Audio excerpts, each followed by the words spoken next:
Bom dia, senhores. Vamos falar agora sobre comandos de voo.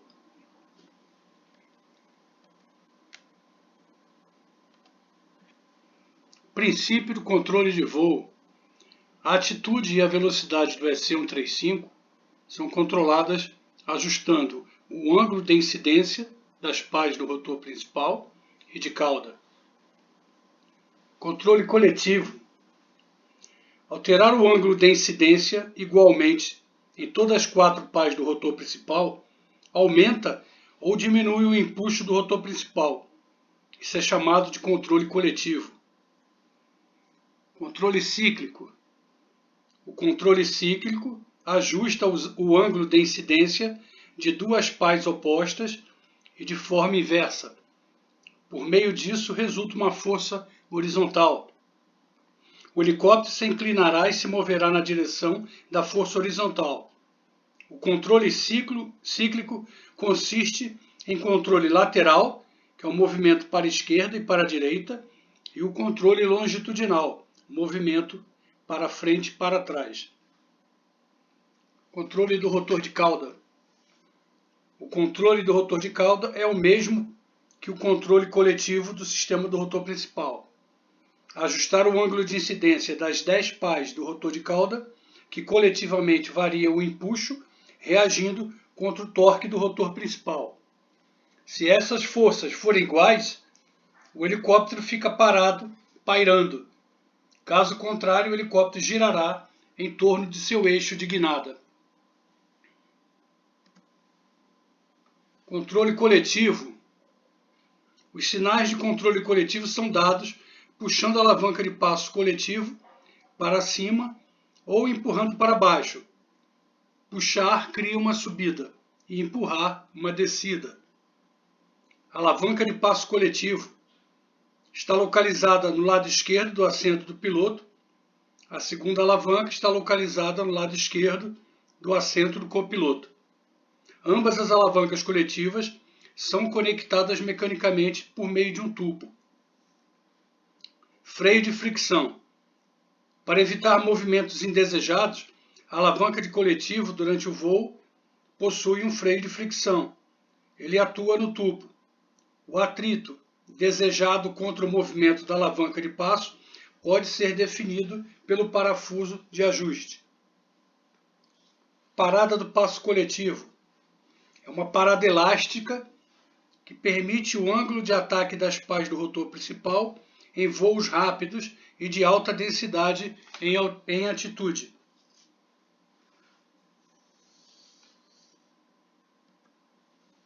Transmissão dos sinais de controle.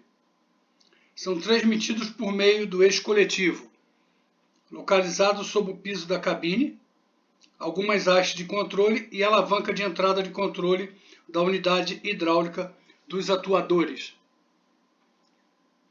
Aqui os senhores podem observar na figura ajuste de fricção coletivo, ajuste abaixo do piso através de calços.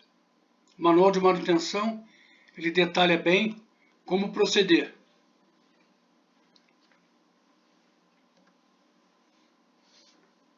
Ajuste de fricção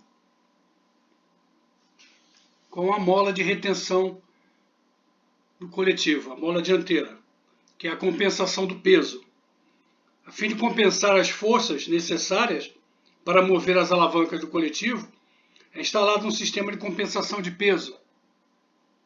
Ele é ajustável para operação com 1 ou 2 pilotos.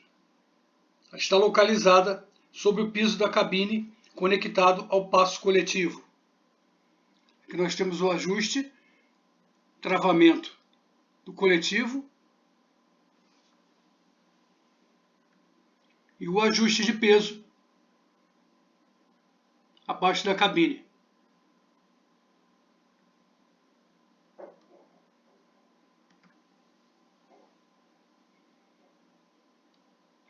Controle cíclico. Os sinais de controle cíclico são dados movendo o cíclico para a esquerda ou direita, controle lateral e empurrando ou puxando, controle longitudinal.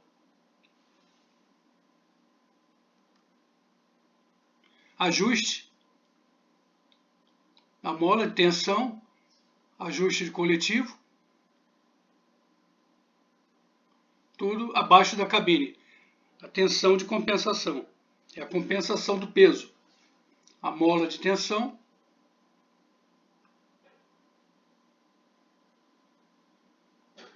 todo esse sistema está acessível abaixo da cabine, tirando a primeira placa do tanque de combustível dianteiro. À frente do tanque, nós temos a placa intermediária, onde dá acesso a esses comandos.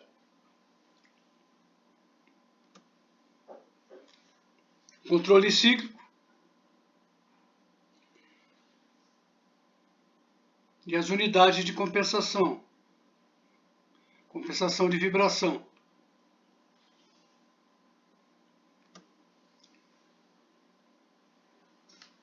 Dispositivo de centragem do cíclico. É instalado no punho cíclico do coletivo. Isso permite que o punho seja posicionado na posição central para reduzir as forças do momento do mastro no sistema do rotor.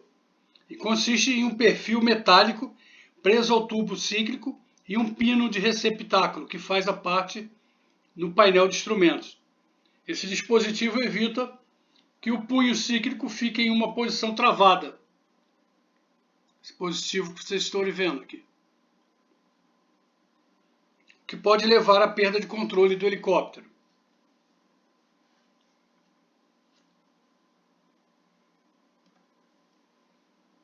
Conjunto da alavanca misturadora. O objetivo do conjunto da alavanca misturadora é transmitir os 3 sinais amplificados de controle do rotor principal, que são coletivo, longitudinal e lateral, para o platô rotativo.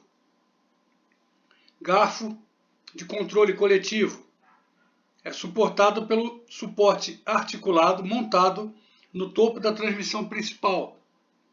Na extremidade bifurcada, ele é conectado à luva deslizante. Alavancas de controle cíclico são montadas, uma em cada lado do garfo de controle coletivo. A alavanca de controle lateral é montada no lado direito e a alavanca de controle longitudinal é montada no lado esquerdo do garfo coletivo.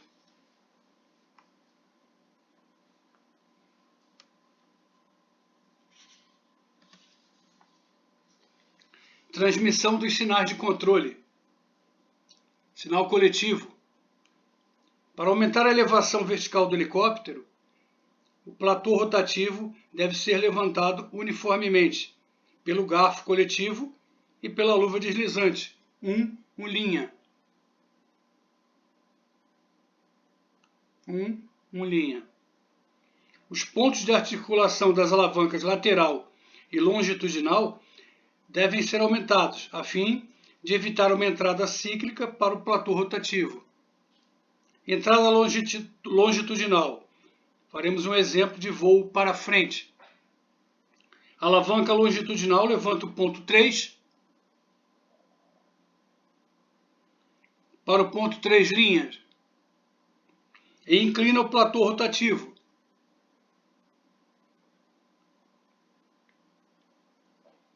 Os links de passo rotativo, que são montados na borda dianteira das pás do rotor, fornecem o comando máximo de passo rotativo de aproximadamente 90 graus.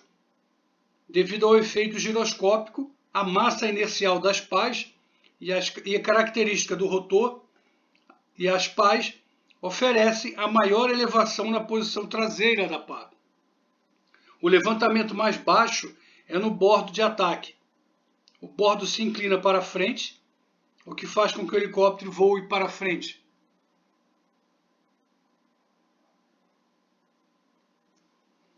Um voo para trás, o platô rotativo deve ser inclinado na direção oposta e o plano do rotor irá inclinar para trás. Entrada lateral. A entrada lateral para esquerda e direita segue o mesmo princípio do controle longitudinal. O ponto 2 deve ser levantado ou abaixado. o helicóptero virará para a esquerda ou para a direita.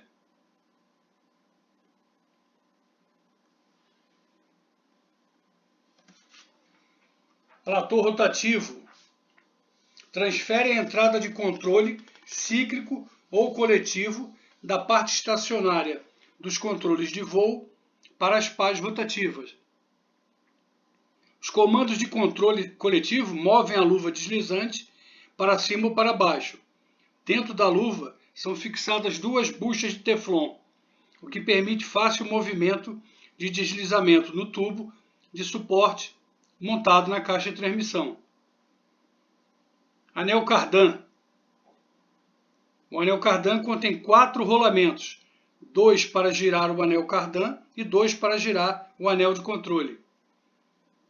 Esse arranjo constitui uma montagem no cardan que permite que o anel de controle interconectado se incline em todas as direções em torno do eixo vertical. Anel de controle. O anel de controle estacionário transmite os comandos cíclicos através do rolamento do platô rotativo para o anel do rolamento rotativo. Ele é conectado ao conjunto da alavanca misturadora por 2 hastes de controle. Rolamento do platô rotativo. É um rolamento de esferas duplex que conecta o anel do platô fixo ao anel de rolamento do platô giratório. Haste de comando de passo. O objetivo da haste de controle de passo é transmitir sinais de controle de voo para as pás do rotor principal. 4 hastes são instaladas entre o platô rotativo e as alavancas de passo nas pás do rotor. Nas extremidades da haste existem roscas, onde são instalados os terminais rotulados. Uma rosca grossa de um lado e uma rosca fina do outro lado. Os terminais rotulados são imobilizados em rotação por uma arruela trava e 2 porcas. Para evitar corrosão dentro do corpo da haste, a extremidade superior é vedada com selante. A rosca grossa da haste deve ser posicionada na parte superior. As roscas das extremidades da haste são pintadas em vermelho. Essa pintura não deve ficar aparente após qualquer intervenção. Conjunto das tesouras. Ela conecta o platô rotativo ao mastro do rotor. Sua finalidade é movimentar o platô rotativo. O conjunto das tesouras é conectado ao mastro por 2 terminais rotulados, um terminal em cada conjunto de tesouras. Existem marcações nas tesouras informando o seu correto posicionamento, com o lado para fora. Vocês podem observar a marcação na tesoura para evitar que ela seja invertida.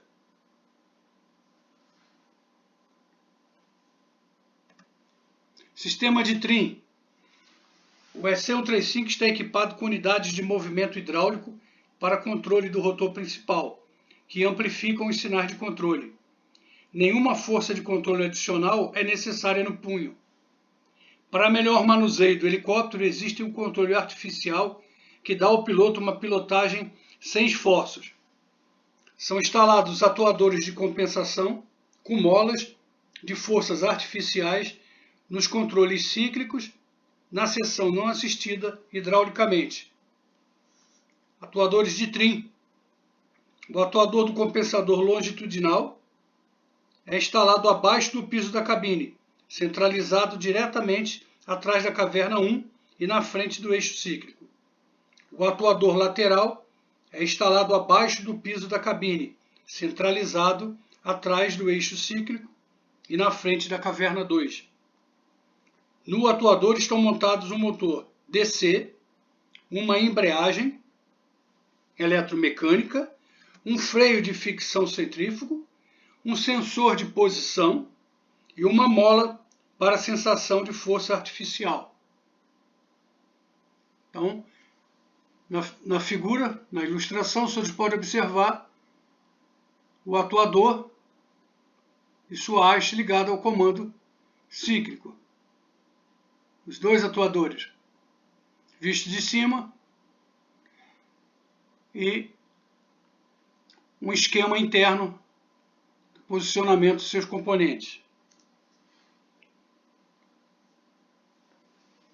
Painel de controle do sistema de trim é instalado sobre o piso da cabine, logo atrás da viga transversal fixada no piso da cabine. No circuito de controle estão montados 2 relés para controles DC.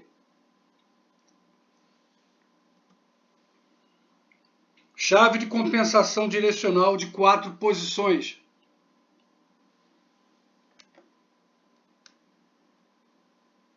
Aqui na ilustração, vocês observam como é o equipamento, o atuador internamente e o posicionamento na cadeia de comando.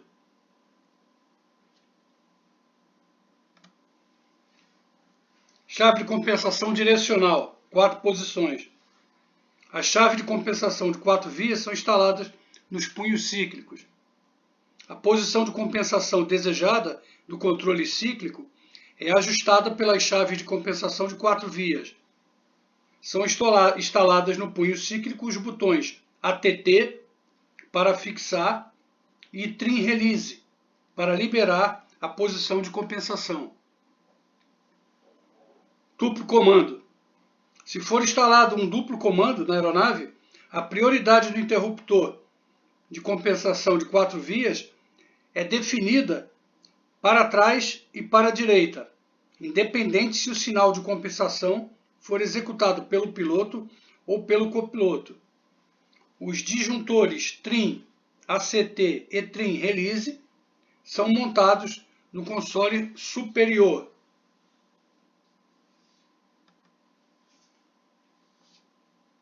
Controle do rotor de cauda. Ele altera o ângulo de incidência das pás do rotor de cauda coletivamente. Ele é usado para o controle de guinada. As entradas de controle são feitas pelo piloto por meio do conjunto do pedal. Os comandos do pedal são sobrepostos pelas entradas do sistema de aumento de estabilidade do yaw, que é o yaw size, por meio de um atuador eletromecânico.